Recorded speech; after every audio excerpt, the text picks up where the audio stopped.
Hi hello friends, welcome back to my channel lavender kitchen Telugu official. కాగులి చనా అంటారు కదండి, చనా మసాలా కర్రీ చేస్తున్నాను నేను. సో దీన్ని మొత్తం లాంగ్ ప్రాసెస్ కాకుండా ఆల్రెడీ ఉడికిచ్చి చూపిస్తున్నాను నేను. దీన్ని ఒక 4 to 5 విజిల్స్ ఇప్పించాను రాత్రంతా నానబెట్టి. ఇది కొంచెం మెత్తగా ఉడికితేనే టేస్ట్ బాగుంటుందండి, గట్టి గట్టిగా ఉంటే బాగుండదు. సో ఈ విధంగా ఉడికించుకున్నాను. సో ఇప్పుడు కర్రీ టేస్ట్ చాలా బాగుంటుంది అన్నమాట. శనగలు మెత్తగా ఉడికితే టేస్ట్ బాగుంటుంది. సో ఈ విధంగా ఉడికించి పెట్టాను. 5 విజిల్స్ ఇప్పించానండి. దాని తర్వాత దీనికి కావాల్సిన పదార్థాలు: ఆనియన్స్ సన్నగా కట్ చేసి పెట్టుకున్నాను, ఒక 5 టమాటోస్. స్పెషల్ ఇంగ్రీడియంట్ కొబ్బరి గసాలు వేస్తానండి, ఇది మన స్టైల్లో చేసి చూపిస్తున్నాను మీకు. సో ఇప్పుడు మనం ప్రాసెస్ చూద్దాము. ఆయిల్ పెట్టి ఇలాచీ వేసాను, ఇలాచీ లవంగ్లు వేసాను, మసాలా అనమాట. బిర్యానీ ఆకు, జీలకర్ర వేస్తున్నాను, మీరు జీలకర్ర వేసుకోండి. కొద్దిగా ఆవాలు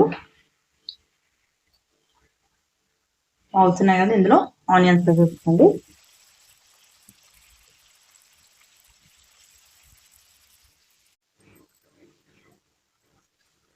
ఆనియన్స్ మంచిగా బ్రౌన్ కలర్ అయ్యాక అల్లం వెల్లుల్లి పేస్ట్, ఫ్రెష్ అల్లం వెల్లుల్లి పేస్ట్ వేస్తానండి. అల్లం వెల్లిగడ్డ పేస్ట్ ఫ్రెష్గా ఉన్నప్పుడు టేస్ట్ చాలా బాగుంటుందండి. ఆ స్మెల్ అరోమా కూడా బాగుంటుంది కదా. సో అందుకని మనం వీలైనంత వరకు కొద్దిగానే పేస్ట్ చేసుకొని వేసుకుంటూ ఉండాలి కర్రీస్లో. సో అప్పుడు కర్రీ టేస్ట్ చాలా బాగుంటుంది అనమాట. ఇది ఆల్రెడీ రెడీ అయిపోయింది కదా మనకి. దీంట్లో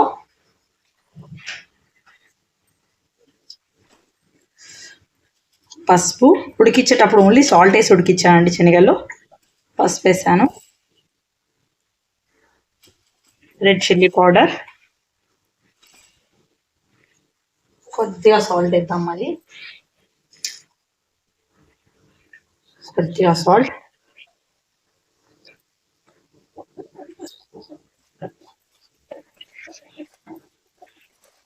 కాజు నా దగ్గర ప్రజెంట్ అవైలబుల్ లేదు, లేకపోతే కాజూస్ ఒక 5 to 6 కాజూస్ పేస్ట్ చేసేస్తే బాగుంటుంది అనమాట.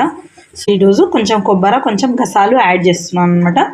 అలా చేయడం వల్ల ఏంటంటే కర్రీకి చిక్కదనం వస్తుంది అండ్ క్రీమీ టెక్స్చర్ వచ్చి టేస్ట్ బాగుంటుంది అనమాట. మామూలుగా ఆనియన్ టమాటాని వేసామనుకోండి వాటరిష్గా ఉంటుంది, అంత బాగుంటుంది అనమాట. ఇలా కాజు కానీ కాజు పేస్ట్ అయినా లేదా ఇలా కొబ్బరి గసాల పేస్ట్ అయినా వేస్తే కర్రీ, చోలే కర్రీ బాగుంటుంది అనమాట. కొద్దిగా కరివేపాకు వేసానండి. ఇప్పుడు వచ్చేసి మనం కొంచెం వాటర్ యాడ్ చేద్దాం, లిటిల్ బిట్. ఇవన్నీ బ్లెండ్ అవ్వడానికి మసాలా.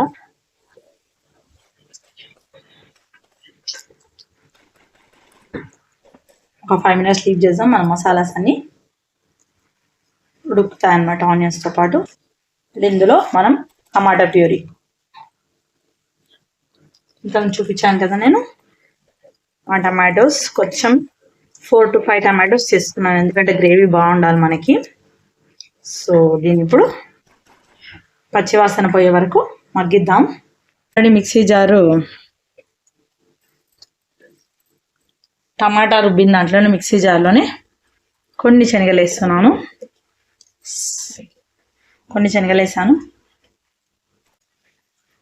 కొంచెమే పచ్చి కొబ్బరి తీసుకున్నాను. నా దగ్గర పచ్చి కొబ్బరి ఉంది కాబట్టి వేస్తున్నానండి. మీ దగ్గర పచ్చి కొబ్బరి లేకపోతే కొంచెం వెండిన కొబ్బరి వేయండి, సరిపోతుంది. దక్కాలండి ఇది. దీన్ని మంచిగా పేస్ట్ పట్టుకొని చూపిస్తాను. పేస్ట్ పెట్టాక చూడండి, ఫైన్ పేస్ట్గా చేశాను నేను. మన కర్రీలో స్పెషల్ ఇంగ్రీడియంట్ ఇదే అనమాట. పచ్చి కొబ్బరి వచ్చేసి గసాలు కర్రీలో వేసేయాలి. టమాటా మగ్గే వరకు ఇది కూడా పచ్చి కొబ్బరి. జార్లో కొన్ని వాటర్ వేసి కూడా మళ్ళీ వేద్దాం. చూసారా, మీరు చూస్తేనే తెలుస్తుంది, క్రీమీ టెక్స్చర్ వచ్చేస్తుంది కర్రీకి. కాజు ఉంటే నేను కొబ్బరి వేయకపోతుందండి. కాజు నా దగ్గర ప్రజెంట్ అవైలబుల్ లేదని పచ్చి కొబ్బరి యాడ్ చేశాను నేను, గసాలు యాడ్ చేశాను. మన ఇండియన్ స్టైల్లో అవుతుంది అన్నమాట కర్రీ. చూడండి, మీరు చూస్తే కనుక ఎంత క్రీమీ టెక్స్చర్ వచ్చిందో. దీన్ని ఒక మనం 10 minutes మగ్గి చేయాలండి. పచ్చి వాసనలన్నీ పోయి ఆయిల్ రిలీజ్ అయిన తర్వాత శనగలు ఆల్రెడీ ఉడికిచ్చింది కదా, యాడ్ చేస్తే సరిపోతుంది. ఒక 5 minutes తర్వాత చూద్దాం. మళ్ళీ జీరా పౌడర్ వేస్తున్నానండి నేను.